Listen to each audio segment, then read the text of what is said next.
Hi everyone, this is Mr. Campagna. Today we're going to discuss Snell's law and I'll show you how to use PhET's bending light simulation to complete today's activity. So Snell's law allows us to calculate the angle of incidence and refraction for light at the boundary between two media. So let's take a look at the formula. So you can see here that we have n1 sine theta 1. Well, the n1, that is the index of refraction for the first material.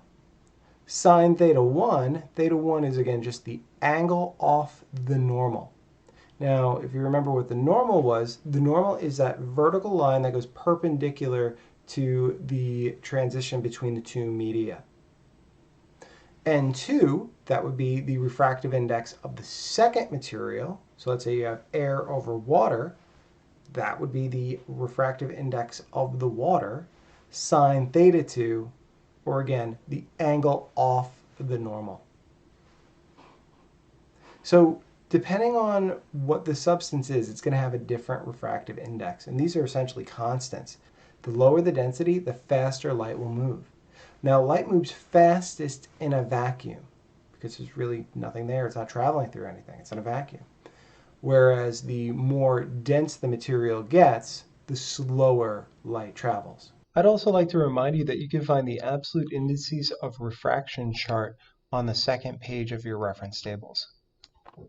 All right, so let's take a look at our workspace, some of the tools that we have, and some of the settings we can adjust. Now, the first thing you'll notice is you have this little guy floating here. So this is your laser pointer or your light source. We'll turn it on, and you can see we have our light beam coming out, and it reflects and refracts off the interface between the two media. So in this case, we have air on the top and water on the bottom. You'll notice to the left you have some tools. Here we have a protractor, and you can just place that wherever you'd like. Right off the normal line makes the most sense, so you can measure the angles of incidence and the angle of refraction. You also have a light meter. So this light meter, just like ones used in photography, you can measure the amount or the intensity of light. In this case, it gives you a percentage off the original. So if we hold it on the main beam that's coming right out, you'll notice that it's at 100%, and you can see that the intensity of the refracted beam is less. And to put it away, you just put it back in that area in the bottom left. Now let's adjust some of the materials here. The first media on top is air. Now you could change that to water, glass, mystery, mystery B, and custom.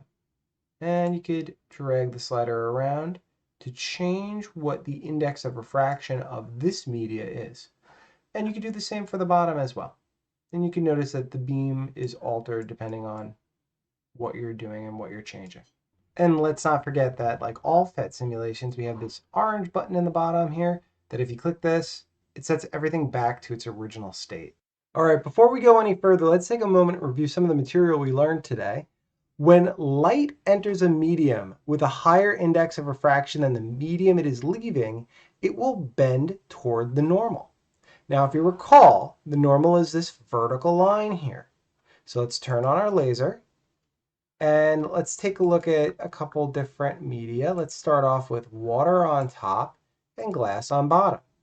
Notice that water has a smaller index of refraction than glass does.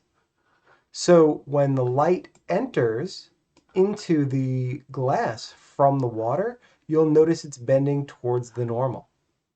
Now that's not a very big refraction. Well, that's because water and glass are relatively similar in refractive index.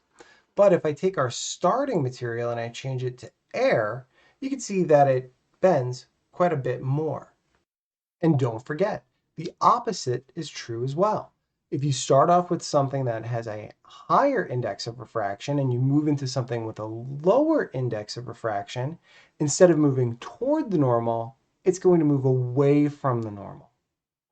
Now, let's attempt to do some measurements here. I'm not going to do the example that you have in today's classwork. I'm just going to make up an example here as we go along, but at least you'll get an idea on how to complete this assignment.